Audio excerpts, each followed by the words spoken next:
G'day guys, Mark here, and welcome back to the Iron Empire. In this episode, I finally gather up all the shitty little jobs that are left to do on my Ford LTD and throw them at the car in hope that it's enough to get it out of my mate Jake's workshop for the first time since I bought it in almost 2 years.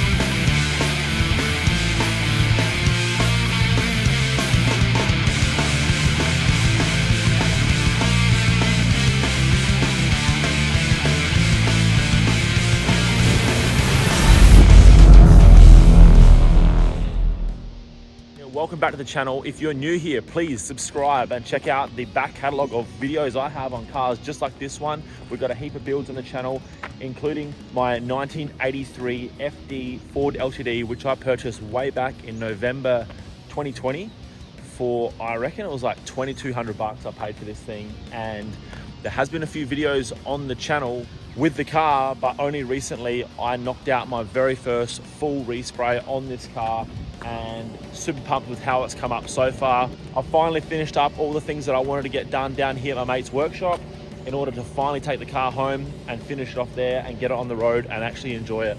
So let's kick it off with some fresh window tint, thanks to Sean at FINELINE Window Tinting.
Okay, so I've just done a set of leads on the LTD.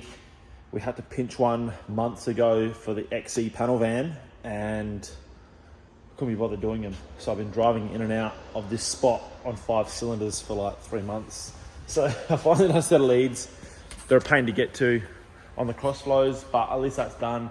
Now I just got to move on to putting a set of wheels back on the rear. I've got the centerline knockoffs, the back space on those machined so that they sit inboard 1/2 inch. So I've changed the offset by 1/2 inch or 12 mil ish, and that's going to give you a bit more clearance. So because I've got the pretty meaty tires on it and I want to get the arse end of this thing like super low.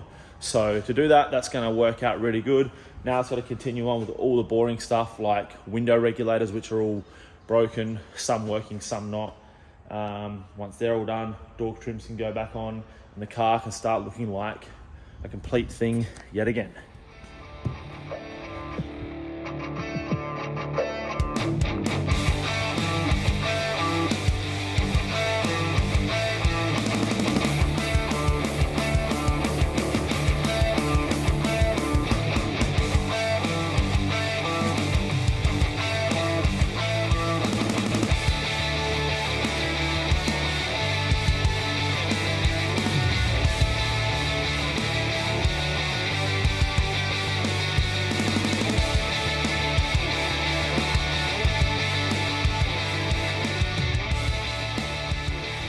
Alright, so I've just put the wheels on the car and I've just given it a quick wipe off, and I'm just heading to the servo for the very first time in this car, driving under its own power.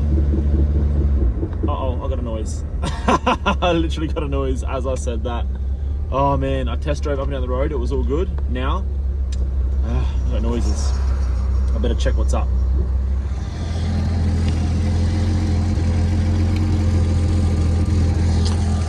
I just threw the center lines back on.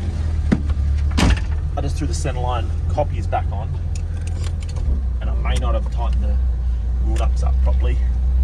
I've got a bad habit of that. I'll go back, casually crawl back, check the wheel nuts, then try again. Alright, so I have a habit of leaving wheel nuts loose. Probably not a good one. The reason being is that these wheel nuts get damaged really easy with a rattle gun. So I'm just sort of gently doing on my front hand with a breaker bar. Oh yeah, they're loose.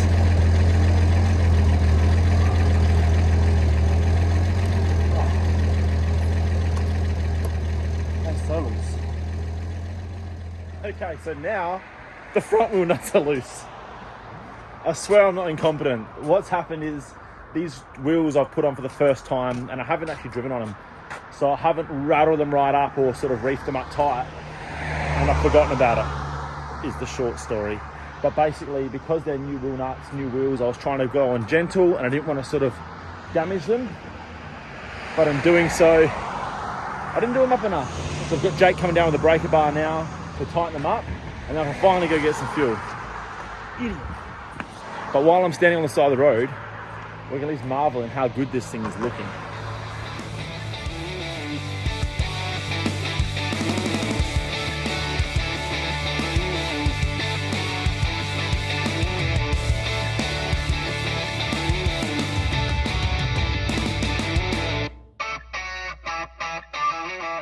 Hey guys, well, I hopefully still have your attention. Just quickly, I want to say a thank you to everyone who has already jumped on to Andrea's brand new channel, More Than a House, and subscribed and already watched that video. The support has been incredible.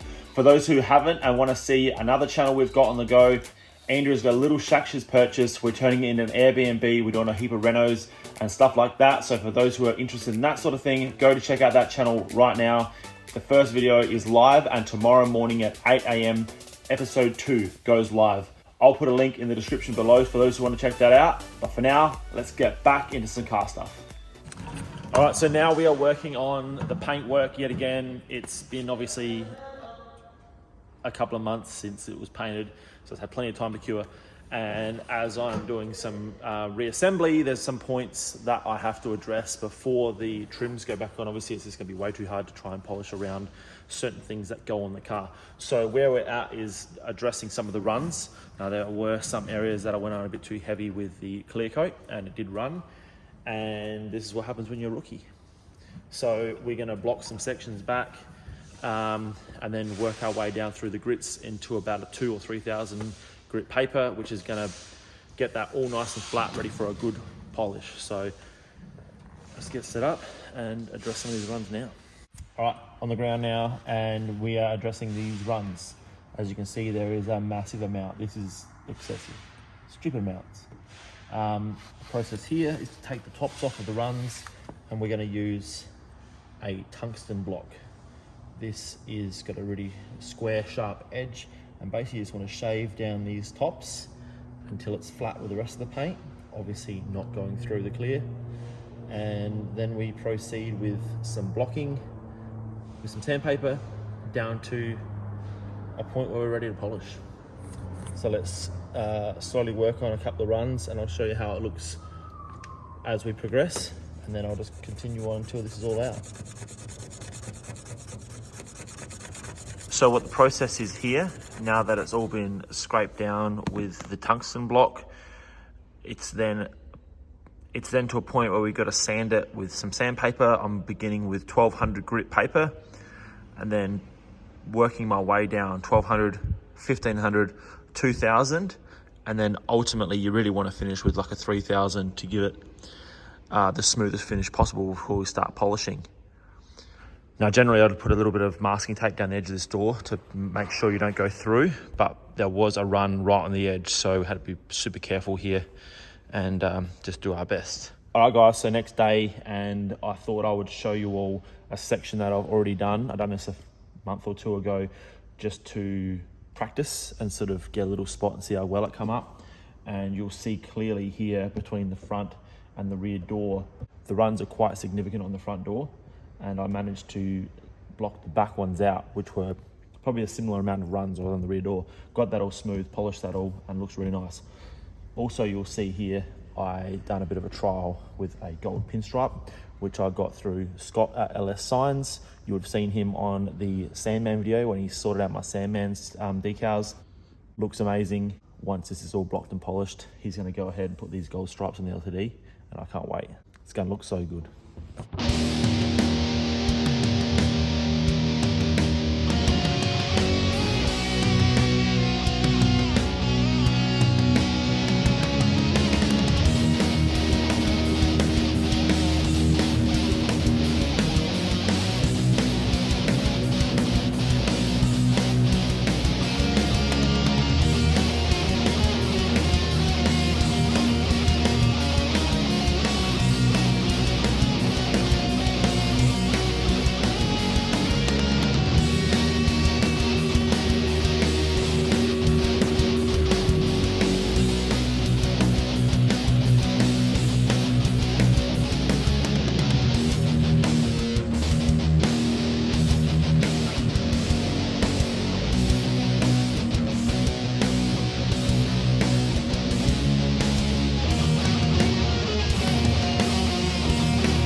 Okay, so I've got some C-pillar trims from the LTD in the booth now. I've given them a bit of a clean up the best I could, but they are super brittle. They're like falling apart. So I've actually had to repair one of them just here. And I've just got some adhesion promoter, which hopefully should, the paint's gonna stick anyway, but I've got some adhesion promoter and some color mixed up, really, really thin. I just want to build up the colour a little bit. I don't want to make too much build, otherwise it'll just crack and peel off. I just want to sort of almost stain the plastic. So we'll see how this goes, and then we'll slowly start sort of putting some trims back in and making this thing look like a complete car again.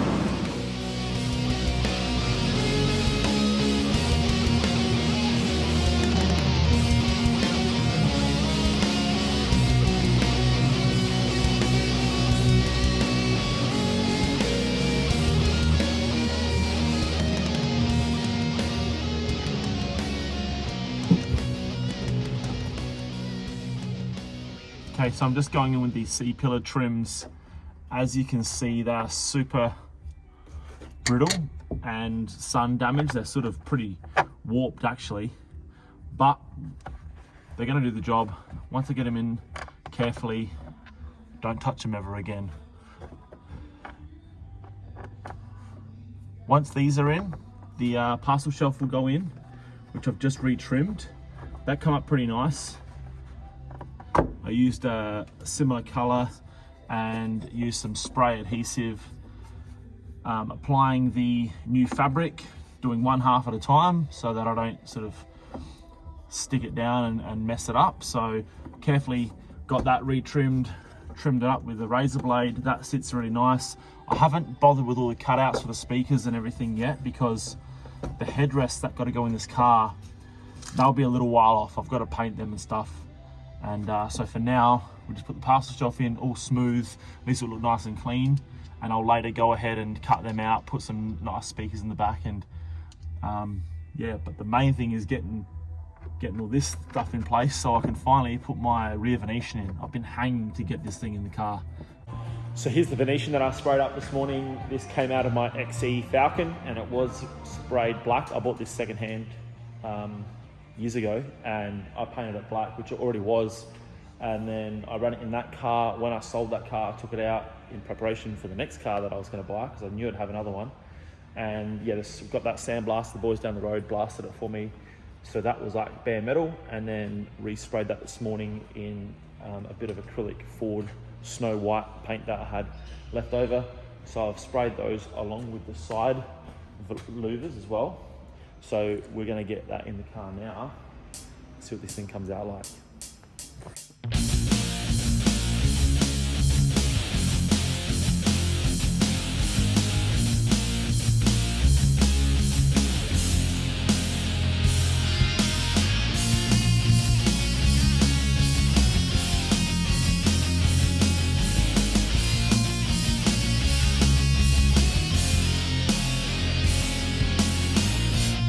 Man, they never get easier. That sucked so bad. I ended up pulling the C-pillar back out to get access. This was just digging in and just scratching this all up. But it's in now. It's fine. I need a middle bracket, but it's good enough. I also painted these side louvers, so I'm gonna put these in now. And this will complete the look that I'm going for.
Okay guys, so there you have it. The FD LTD is finally leaving the workshop. I can't believe it's been almost 2 years since I bought this car.